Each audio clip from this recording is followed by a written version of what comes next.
Hello everyone, good morning to all of you. आज हम discuss करते हैं एसएससी सीजीएल मेंस एग्जाम की previous year English question paper. तो चलिए स्टार्ट करते हैं कॉम्प्रिहेंशन से। इसमें है in the following passage some words have been deleted, read the passage carefully and select the most appropriate option to fill in each blank. Climate change, an imminent threat to our planet, demanding urgent global action. The rise in greenhouse gas emission, deforestation, and unsustainable practices contribute to extreme weather events. Rising sea levels and disruption in ecosystem. To these effects, and collaborative international effort is essential.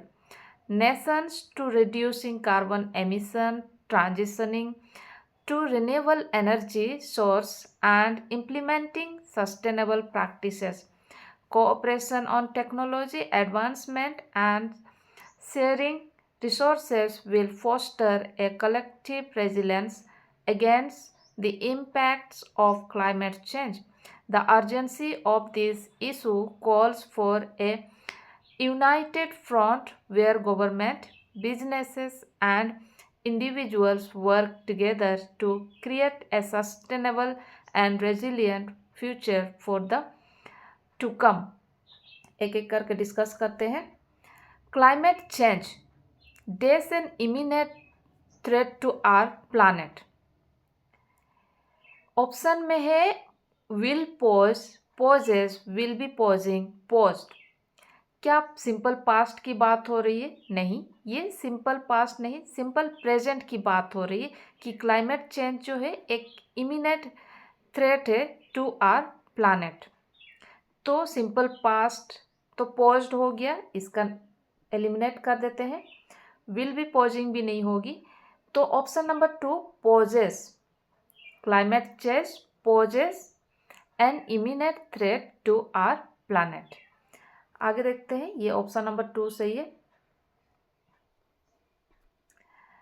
To dash this effects, इस effect को क्या करना है? कम करना है। Widen का मतलब तो बढ़ाना, मैक्सिमाइज भी नहीं होगी। मिटिगेट मतलब कम करना, तो option number 3 is correct. Mitigate, किसी चीज को रिड्यूस करना, to mitigate this effects. Next, nations days commit to reducing carbon emissions. Nation को क्या करना चाहिए? कमिट करना चाहिए, तो चाहिए क्या होगी? मस्ट, बहुत ज़्यादा कंपलसरी है तो मस्ट लगाते हैं।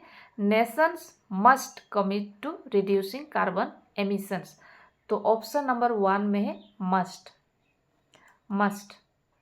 Next, cooperation on technological advancement and sharing resources will foster a collective resilience against the impact of climate change. The urgency of this issue calls for a united front where governments, businesses, and individuals work together to create a sustainable and resilient future for the days to come.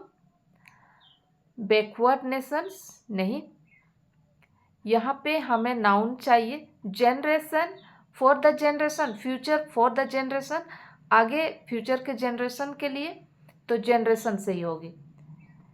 Option number 2 is correct. Generation businessman के लिए नहीं होती है, poor people के लिए नहीं, ये तो क्लाइमेट तो सभी के लिए होता है, तो future for the generation, option number 2 is correct. तो आज के लिए इतने, थैंक यू।